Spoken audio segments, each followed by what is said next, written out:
Alô, alô, meninas, aqui é a doutora Érica Montalvão com o nosso podcast Mulheres de Peito.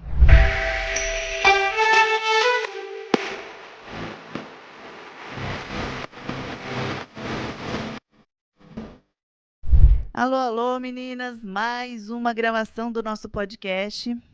Eu quero deixar algumas informações importantes antes da gente começar, porque eu não sou muito de pedir favores, mas sigam a gente no YouTube, doutora Érica Montalvão. Se inscrevam no canal e lá tem um sininho, um balango-dango.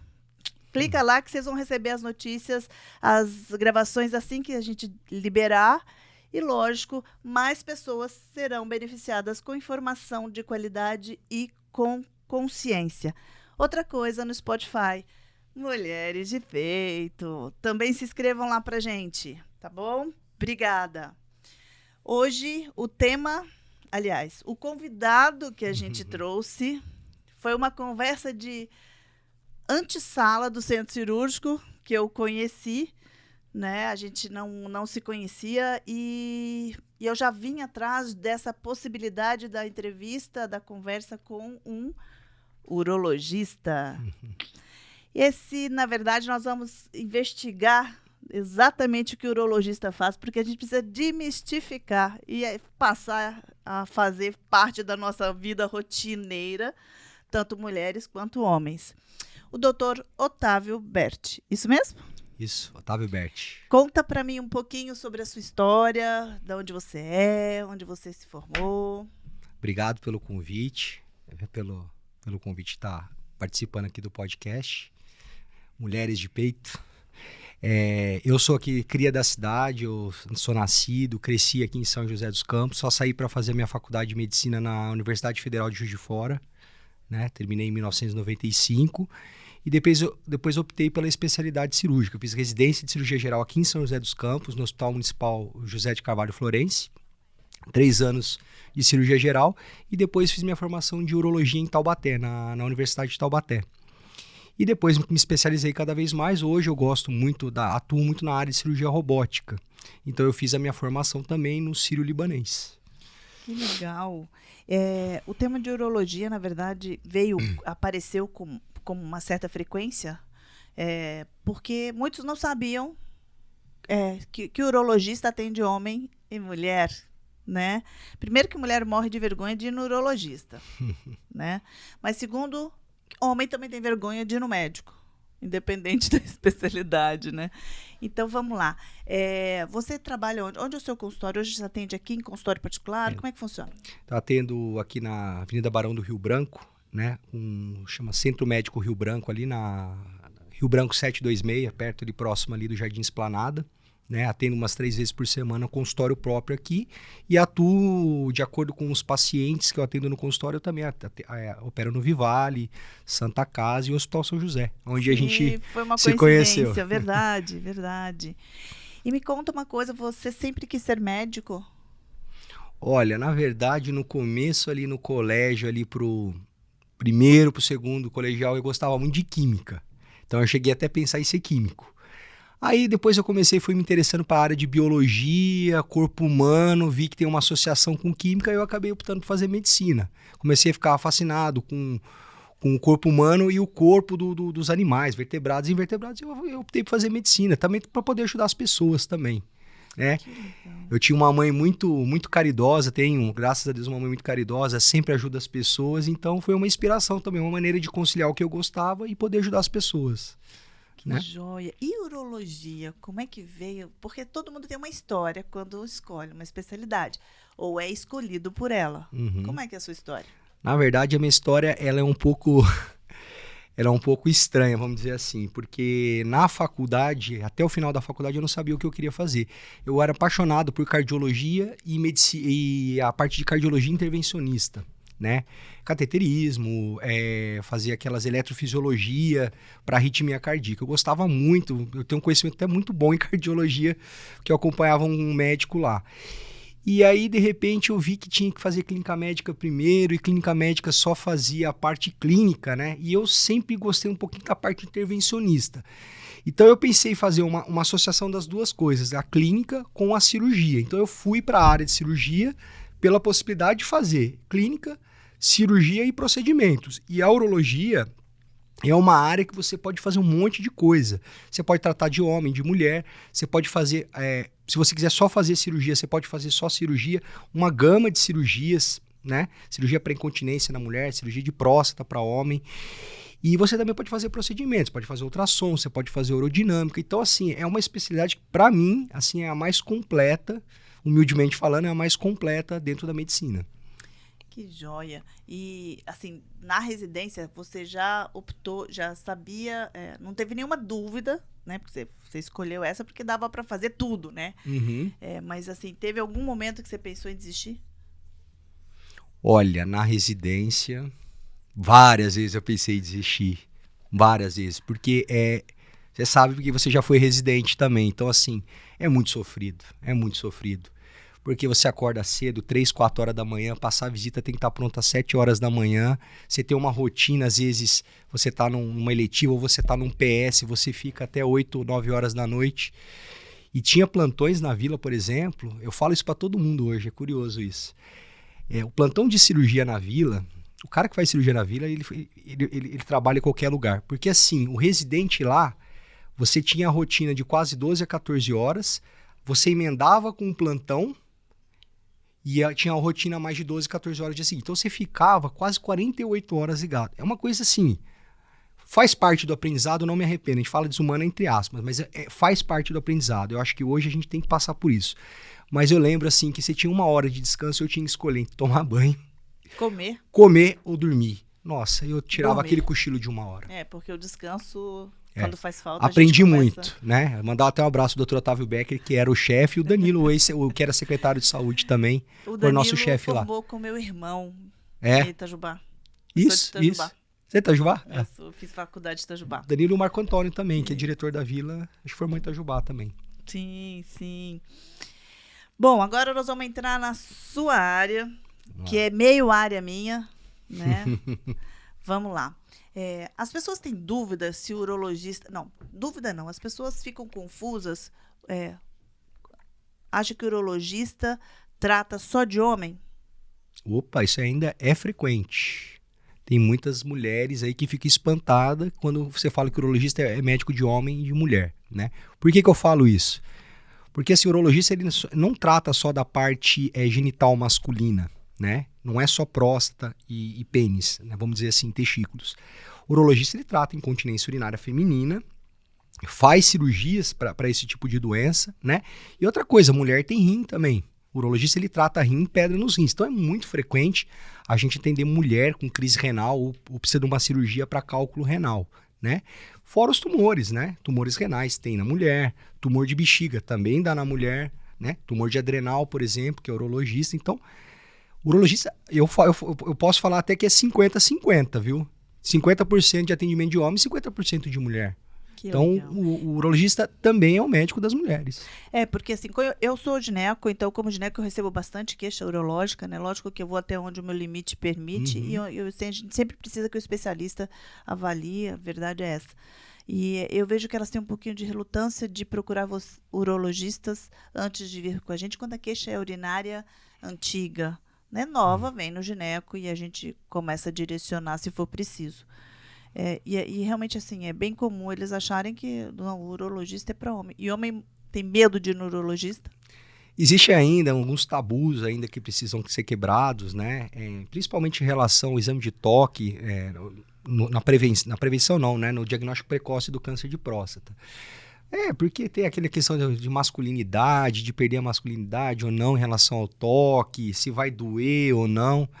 Eu sempre falo para os pacientes, pior é a mulher que faz um exame ginecológico. Ele é muito mais invasivo para a mulher, né? Ficar naquela posição e você colocar um espéculo, do que fazer um exame de toque que leva cerca de 10 segundos ou menos.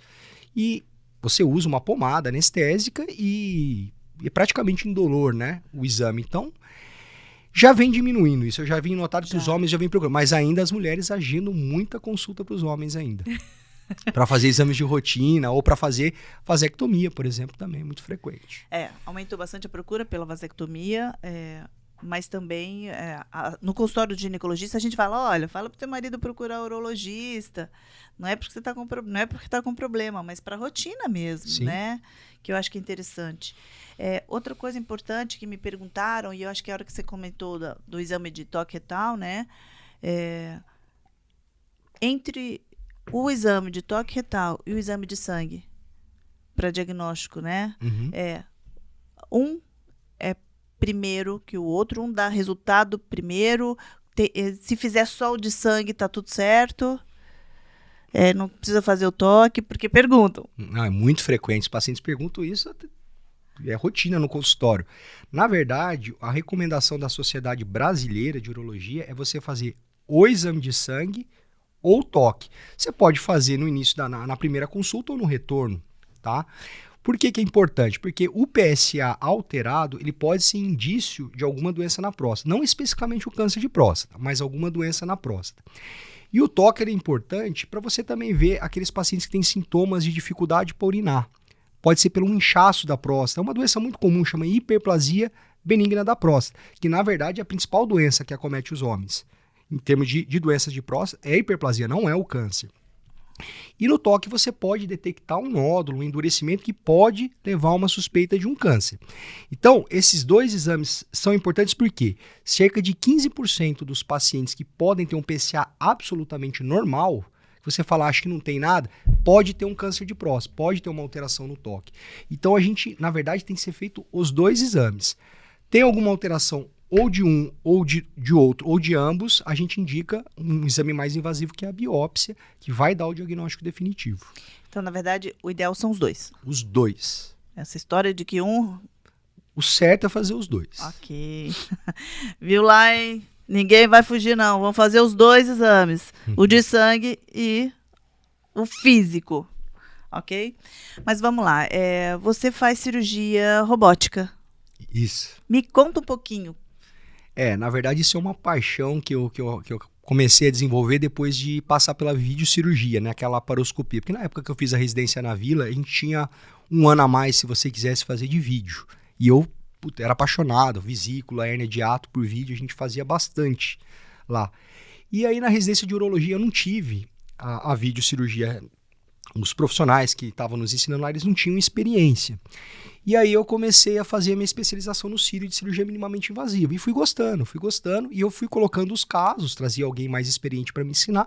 Fui começando a fazer e me apaixonar. A hora que eu soube que existia cirurgia robótica, que estava vindo para o Brasil e que facilita muito o procedimento, tanto para o cirurgião, tem vantagens para o cirurgião e muito mais para o paciente, eu acabei me apaixonando. Hoje é uma coisa, se eu pudesse, eu só faria isso. Assim, muita gente não sabe o que é a cirurgia robótica, como é que funciona. Ela já está entrando em todas as áreas, né? Cirurgia geral e por aí vai a parte cirúrgica mesmo. Explica mais ou menos como é que funciona. Robô? Como é que funciona?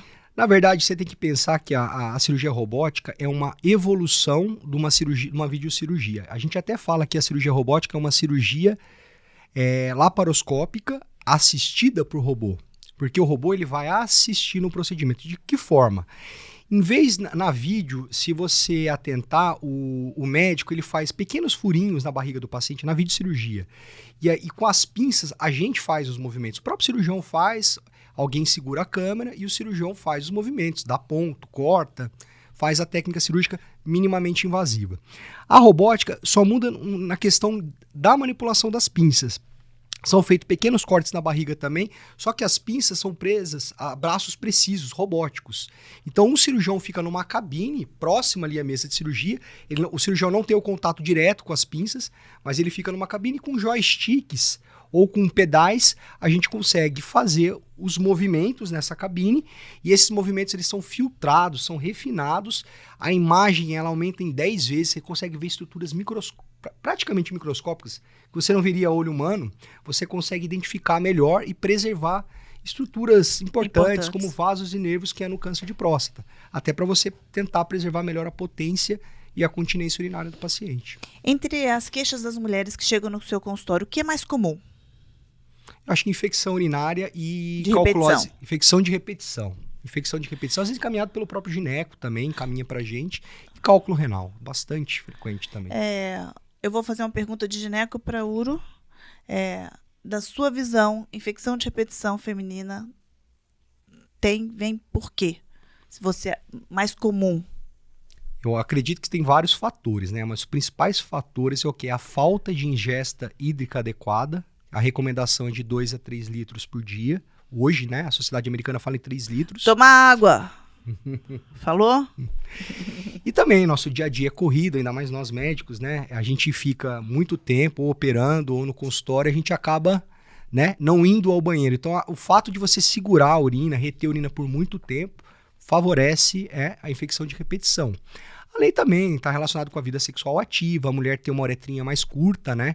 Então, a bactéria ela pode subir com mais facilidade, né? Mas o principal, eu acho que é a falta de ingesta hídrica e segurar o xixi. Tá. Infecção urinária e cálculo renal. As doenças que aparecem com mais frequência? Isso. Ok. E entre os homens? Entre os homens é muito frequente na procura por urologista para fazer vasectomia. É verdade. Né? Muitas vezes encaminhado pela esposa. Preventivo de próstata, lógico, o paciente hoje tem se preocupado cada vez mais com as campanhas, né? Qual idade? A partir de 45, quem já tem um histórico na família ou da raça negra, a gente já recomenda fazer. E quem não for da raça negra e não tiver história na família, fazer a partir dos 50.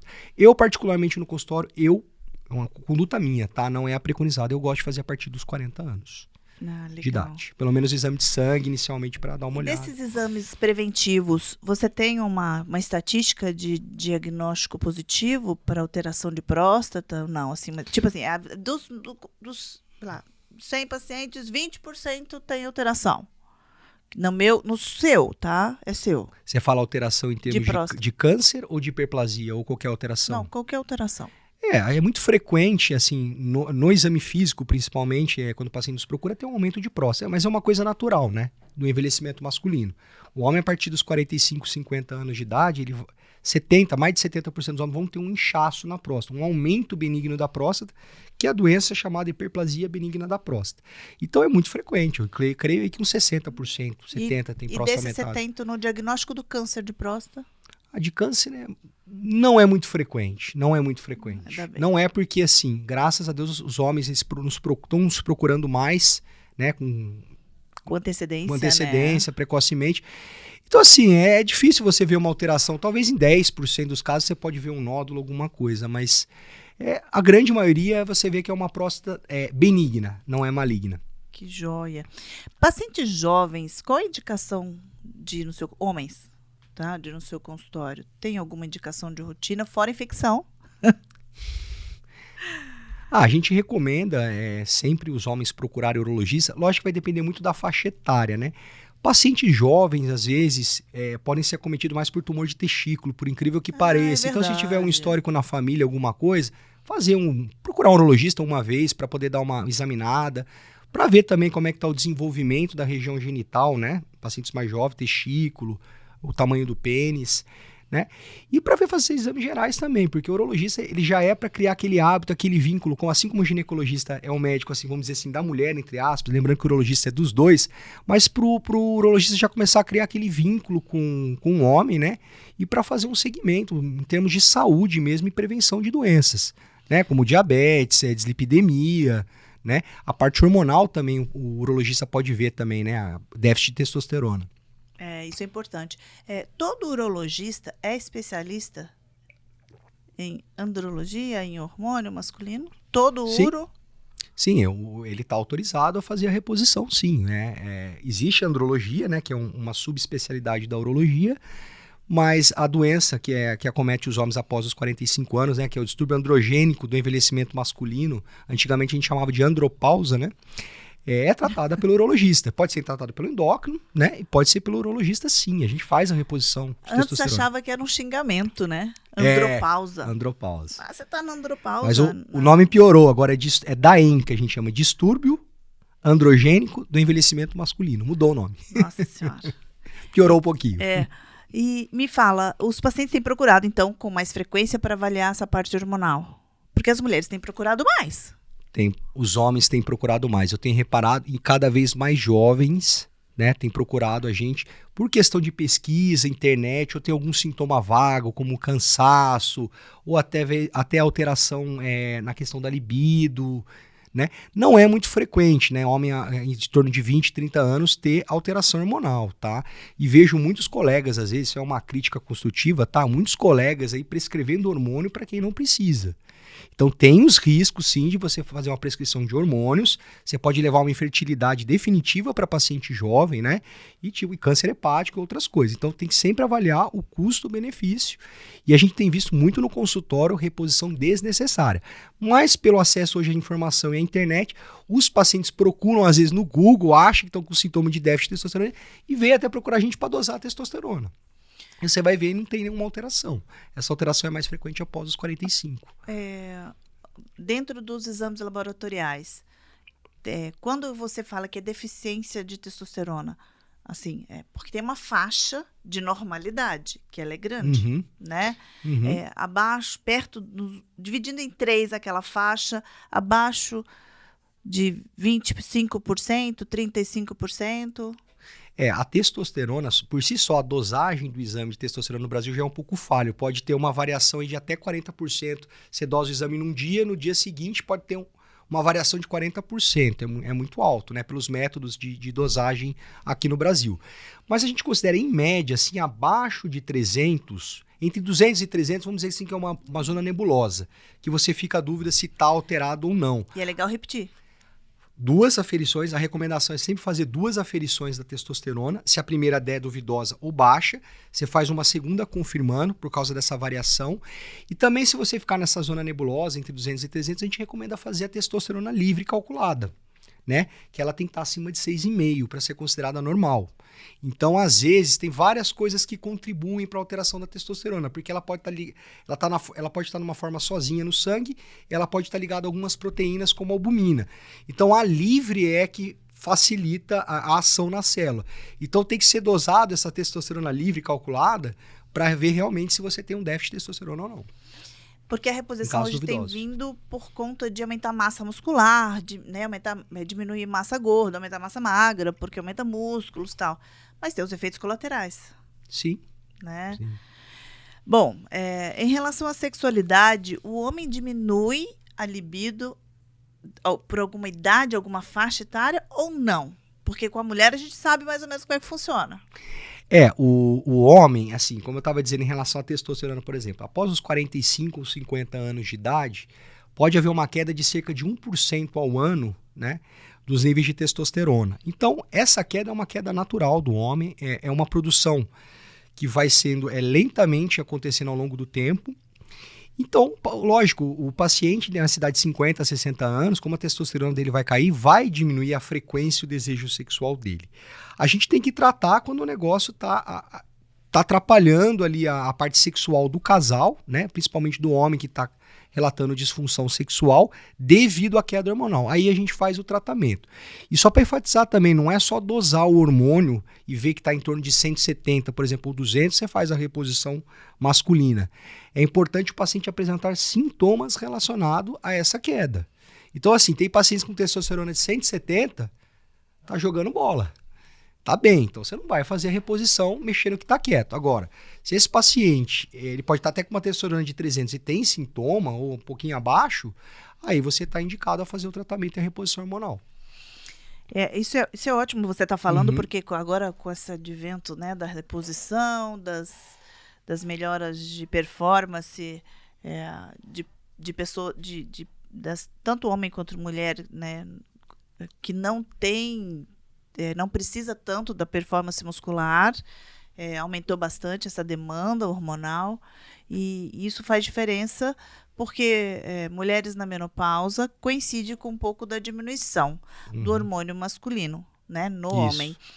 Só que a concentração de testosterona no homem é muito maior do que na mulher. Então, mesmo que 1% é quase nada. Quase nada. 1% para a mulher é muito. Né? Porque a dosagem dela é menor. Exatamente. Então, isso é importante falar, e isso que você falou é importante, as dosagens hormonais precisam ser repetidas e confirmadas. Né? Outra coisa que eu preciso conversar com você, eu vi que você tem é bem ativo na internet, e você falou sobre o câncer, né, de próstata. O que você pode falar hoje para os homens e orientá-los em relação à prevenção, se tem, se não tem, qual que é o caminho? A recomendação é essa que está nas campanhas de novembro, né?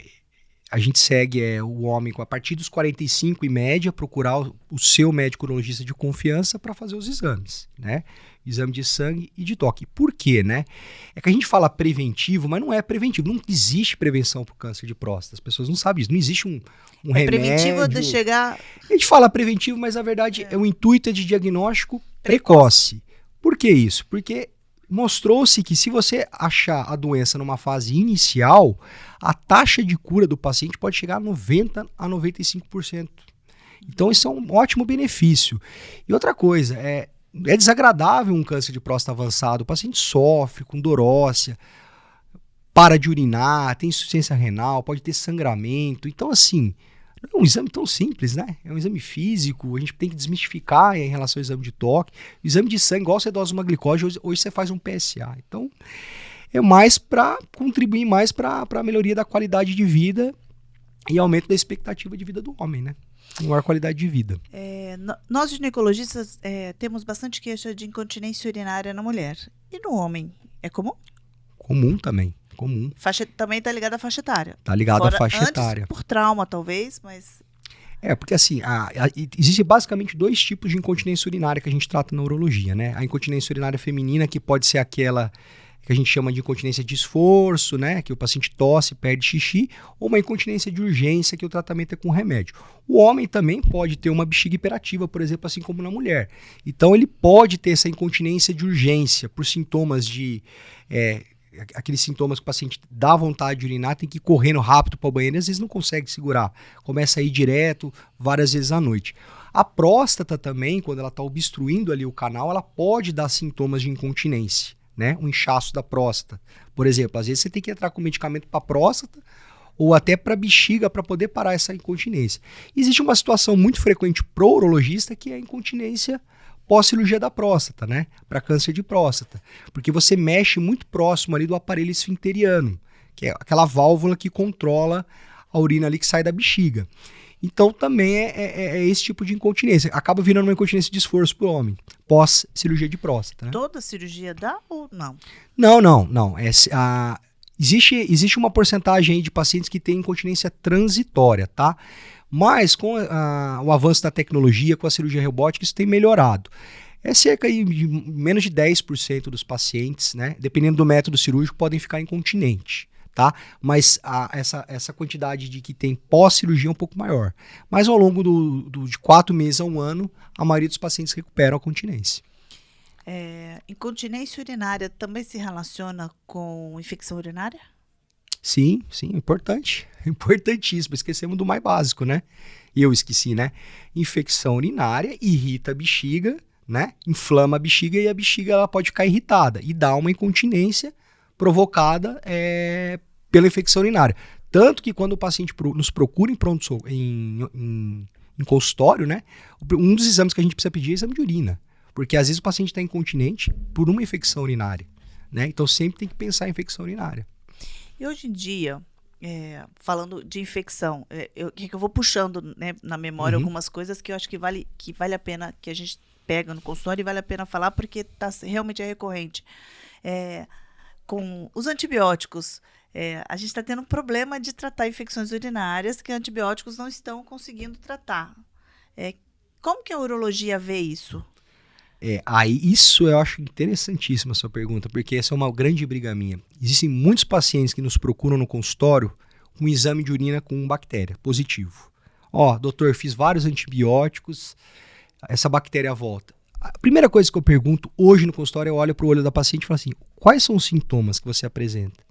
Não tem sintoma, doutor. Isso, na verdade, chama bacteriúria assintomática, traduzindo para o português, né? É a presença de uma bactéria na bexiga. é uma bactéria que não está provocando agressão ao organismo. A gente está cheio de bactéria na pele, na boca e no ânus. E nem por isso a gente fica tratando e tomando antibiótico. Então eu acho que a gente tem que encarar isso aí também da mesma maneira. Existem algumas mulheres que são colonizadas por a bactéria Escherichia coli, por exemplo, e não têm sintomas. Essas pacientes, nós urologistas, não tratamos. A gente só trata quando o paciente tem queimação, urgência, incontinência, relacionado com a presença da bactéria. Importante em relação à infecção. Odor da urina está relacionado com a infecção? Odor forte da urina? Pode estar, mas Não tem outras necessariamente. condições, não necessariamente, né? A principal causa eu acho Não que é tomar água. não tomar água. A urina ela é ácida, ela fica concentrada, então ela tem um cheiro característico, né? Fica 24 horas sem urinar, sem tomar líquido, pra você ver o cheiro que fica a urina. Então, assim, a primeira coisa a pensar é a hidratação, né? Falta de hidratação. Hoje, com a história da gente fazer exames de rotina, né? Vai fazer exame de rotina, exame de sangue, né? Urina. O paciente não tem queixa nenhuma. E às vezes tem essa bacteriúria assintomática, só que a gente pegou ali. E aí começou o problema dela e a via sacra. E a gente começa a tratar com antibióticos, mas sempre é o ideal. Se vier na cultura e ela ainda está assintomática, a paciente não trata. Se ela tiver Sem assintomática, você não trata. Por que eu estou falando isso? Porque às vezes, como a gente pede de rotina, realmente tem vindo. Aliás, deixa eu só fazer um adendo aqui. A gente só trata hoje numa condição. Quando você vai fazer alguma instrumentação urológica na mulher ou no homem e tem presença de bactéria na bexiga. Porque existe o risco de você espalhar isso para o sangue, tá? Mas é só em caso de cirurgia endoscópica urológica, tá? Alguma instrumentação urológica. Então, antigamente, gestante e diabético, a gente fazia o tratamento também. Hoje, nem isso a gente está fazendo. Os trabalhos estão mostrando que não tem benefício. E um detalhe importante, você está selecionando um monstro de bactérias super poderosas. Então, você vai acabar, o dia que a paciente realmente precisar e tiver o sintoma de infecção, multiresistente aí, não tem o que fazer. Porque a gente tem pegado bastante paciente resistente e sintomática e não sintomática. Então, isso é importante saber. Às vezes, o excesso de esmero atrapalha um pouco a nossa saúde, né? E o tratamento. O que pode agravar a incontinência, a infecção urinária? Assim, onde ela pode... O agravamento da infecção urinária pode... Qual o caminho que ela pode seguir que tem mais medo e é temeroso e que a gente vê que não é comum, é que desperta interesse das pessoas? O grande problema da infecção urinária, né, é ela espalhar para o sangue, né, que a gente chama de sepsemia, né, quando ela vai para o sangue. Então, assim, a principal preocupação de nós urologistas, às vezes, é quando o paciente tem infecção urinária associada à febre, né, que seriam as pielonefrites, vamos dizer assim. Normalmente são infecções altas nos rins. Essas são mais graves. Então, se você não tratar, o paciente pode evoluir para óbito, né? Então, você tem que iniciar com antibiótico, às vezes, um pouquinho mais fortes, né? E reavaliar em 24 horas para ver se houve melhora da febre, do quadro clínico. Então, assim, a pielonefrite, que é a infecção dos rins, né, que começa na bexiga, sobe para os rins, ela deve ser tratada e deve ser vista com cuidado, porque existem riscos. Tem pacientes que morrem de sepsemia por infecção urinária. Não é mais comum que era. Só que está sendo mais divulgado, é só isso, né? Exatamente. Então tá, gente, calma. Né? E na sua clínica, o que você, além disso que a gente falou, que é o que é o mais comum, o que você gostaria de falar sobre de investigação clínica que você tem na sua clínica, que você pega com mais frequência e fala, olha, isso merece falar? Olha, alguma doença, alguma coisa específica? Porque, assim, a gente realmente despertou interesse por esses temas que a gente comentou aqui, que são mais comuns mesmo. É o que mais eu tenho no consultório, o que mais a gente pesquisou que tem queixa. Né? Desculpa, vasectomia, diminui a ereção, perde a ereção ou não? Olha, isso aí é muito comum, é muito comum, e inclusive eu uso isso para brincar com os pacientes quando eu tô operando, né? Falei, fica tranquilo, tô terminando aqui, você viu que a voz já tá mudando, você vê que né? A gente faz umas brincadeirinhas só para descontrair o paciente, mas não, isso é mito, você não mexe na parte hormonal do paciente, você não mexe em nervo da ereção, você só tá cortando aquele canalzinho que ele é ligado no testículo e ele só carrega o espermatozoide. Então você corta aquele canalzinho, liga e para de ter fluxo de espermatozoide para ali. Então não causa impotência, não causa queda da libido, não tem comprometimento na parte sexual. Isso é mito. Mas a gente usa o mito para brincar um pouquinho. Bom, meu amigo, a gente conseguiu enxugar bem rápido.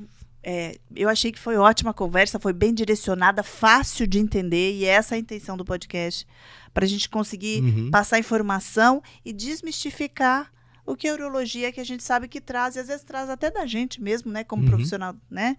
Então, muito obrigada pelo seu tempo, a sua atenção e seu carinho com a gente aqui. As meninas não piscaram, ficaram prestando atenção, que eu fiquei de olho nelas. Ficaram interessadas no assunto. Que bom que vocês gostaram. Porque divulgar informação é importante, né? Importante.